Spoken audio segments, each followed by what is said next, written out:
Hey, what's going on? It's your boy Brandon Bird.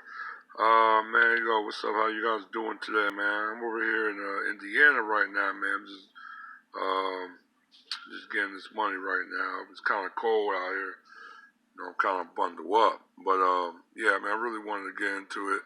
Um, oh yeah, man, we definitely want to put everybody on a Robinhood. It's actually an investment app, but there's also a website. It's actually a broker that deal with the stocks and stuff like that, and trading and such and such, investment and finance.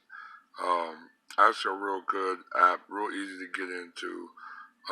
It's free to get in, free to trade. Um, you know, it's pretty easy to understand, and they give you a lot of useful information.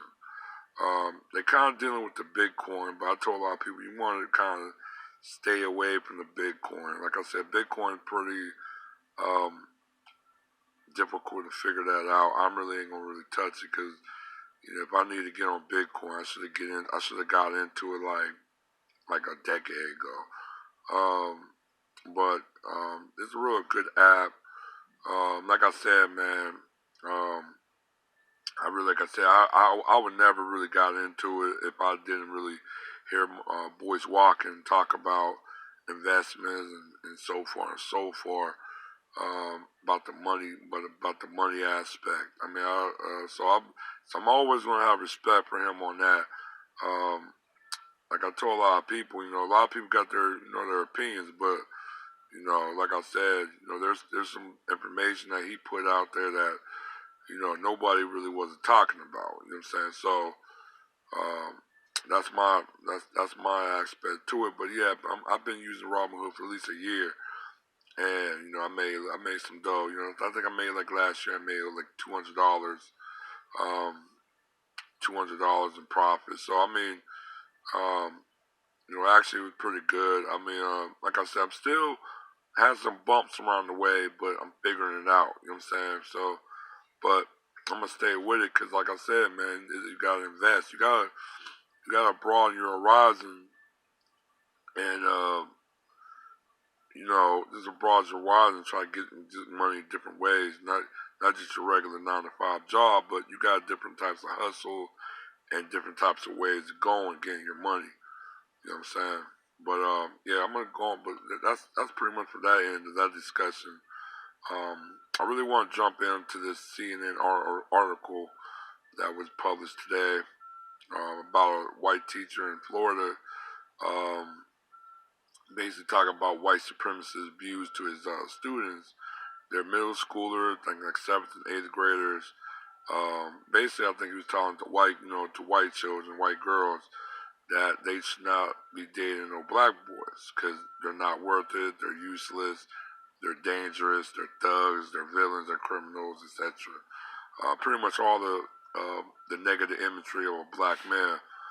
Um, that's what he basically was spewing to these children. Um, the thing about what's crazy about it is he just got suspended. He didn't get fired; he got suspended. But the incident took place like 6 months ago, like in October of last year. It's right now March 2018. So for 6 months, they said students actually went to the counselor and they went to their office and their board, and they were telling about this. I mean, the students actually called him out, but um, he's spewing a bunch of racist hatred. Um, and the school district got like 22% black. It's 22% black. So there was a lot of black students that was hearing this was just I mean, they were just shocked. But I mean, in this time, in this era, especially in a Trump era, this racism should be very normal now. I mean, it's almost like going back in the Jim Crow era, segregation era, and so forth. But the school district didn't do a damn thing. I think it was Finland. I forgot what it was. Finland. I forgot what the school. This is in Florida. Um, but they didn't do nothing. They didn't do nothing for 6 months. till finally when I think it got a national propel. It got propelled nationally. That's when they decided to suspend this teacher. His name is David Singer. Um, but yeah, man, you got a lot of white teachers that's coming with a lot of racist views and towards black children and black people in the general, and they're basically teaching our children. You know what I'm saying? This is like the enemy. It's like you're sending your children to the enemy. You know what I'm saying? Malcolm X said that many times. Few people in Black Panther spoke about it. P. Newton speak about it. I mean, I think as black parents or whatever like that, we need to take a more of an intention and follow behind what these teachers are trying to teach. Cause I don't believe these white teachers teaching. I think some of them is mis teaching our children. I mean, they probably they probably also miss teaching their children as well. That's why America's school system, education system is so goddamn devastated what it is now. But for black people and their children, this is very detrimental. If you don't know the correct history or correct knowledge or education you need, how you gonna propel yourself later in life?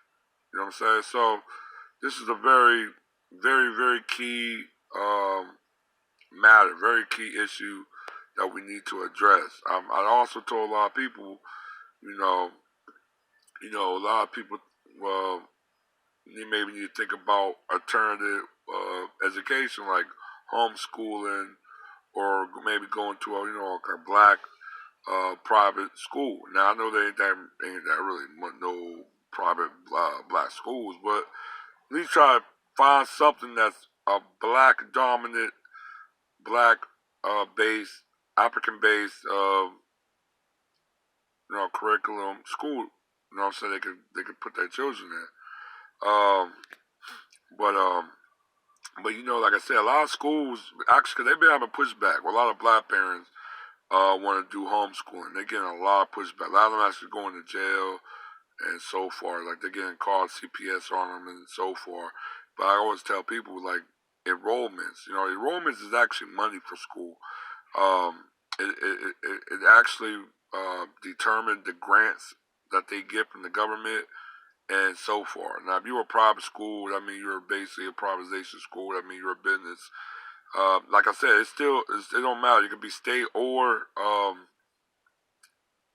privately owned. Enrollment is money. You know what I'm saying? So if you lose a student, you lose money. That's the bottom line. It's not really about the education. It's the obligation or what they're deemed as selling is education. But the bottom line of making money is enrollment. You know what I'm saying? So you got, like I said, you got a lot. You got a lot of schools, public schools. They really won't kick you out. They'll kick you out unless you become a detrimental, like violent. And if they're in threat of their life or so far like that, they'll kick you out. But mainly they'll keep you in school as much as they can because they're making money off you. You know what I'm saying? It's like between $10,000 to $25,000 a kid. So if you're a big school and you got like 2,000 kids, 5,000 kids, man, that's a good almost $1 million right there that you're getting. So it's a lot of economics there with these schools, um, public or private. Um, just the magnitude of what's going on. Um, like I said, everybody talk about China. I don't trust China. Just about their blatantly racism and their disrespect in African culture, and they're trying to make it like they're unknowingly is not knowing, but they're not aware. But they, from internet and with today's society, they're very aware. Um, Russia been very unique in Africa. They really haven't did no colonizations and so forth, but they were allies to Ethiopia, keeping and maintaining independency pretty much through all the colonization of Africa. So, and they were actually an ally. They actually helped Ethiopia maintain um, their independence. So definitely shout out to Russia kind of like try to keep a distance out of Africa. You know what I'm saying? I mean they have some hands in Africa, but it's not so far like it's really intruding into Africa. So I can't really blame Africa. I blame Russia for that. But now I will have I maybe agree. I mean, some people might get mad, but it was about the Trump approved the tariff for the steel aluminum. I think that actually coming from Pittsburgh, I seen them out of market cheap steel destroy Pittsburgh steel industry. A lot of jobs were lost. Um, you know, I grew up in the '80s and '90s. I mean, it was a very depressed. I mean, it was still fun as a kid, but when you got older, it was kind of you seen this a little bit of depression going on. You know what I'm saying? Um, with that steel industry being lost, and a lot of places in some of the East Coast, Midwest, really suffered pretty hard with it. So, um, I really don't have a problem with that tariff with the steel and aluminum. It is. I mean, you kind of need your steel industry. Your steel industry is your backbone of your actual economy. If you don't have a steel industry, you really don't have an economy to base off of and to build. You don't even have the sole power of decision of building your economy. So that's kind of I really don't. I'm not really. I mean, I'm kind of like agree with that part. You know what I'm saying?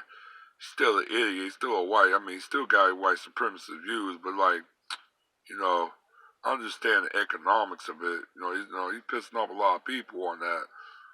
You know, but like I said, man, it's more about money with that. It's not really about America. You know what I'm saying? It's just about making paper. But that's just what it is. But yeah, man, just really want to touch base, man. I think a lot of parents and a lot of parents we might have to have an alternative to find a new alternative education for our kids, or we got to start becoming more involved with the curriculum and maybe test our children what they're really learning. Because like I said, there's a lot of teachers. You got a lot of young white women teaching. Um, you got a lot of young white dudes teaching. You got a lot of really just young people generally teaching, and it's not like they're teaching an experience and so forth. A lot of them just teaching straight off the textbook that they get. You know what I'm saying? So, and some of these textbooks is outdated. I had to correct, back when I was going to school, I had to correct some of my teachers. And, back in the days, the teacher, we had really some good debates. You know what I'm saying? I had the good debates when I was in 6th grade, 7th grade, 8th grade. You know what I'm saying? But you have a lot of, young people, it seems like they're not really, intellectual. And they're supposed to be your teachers. I feel the teachers is not intellectual. You know what I'm saying? I mean, just look at the student, look at the generation now. It's like they're just just just dumbfounded.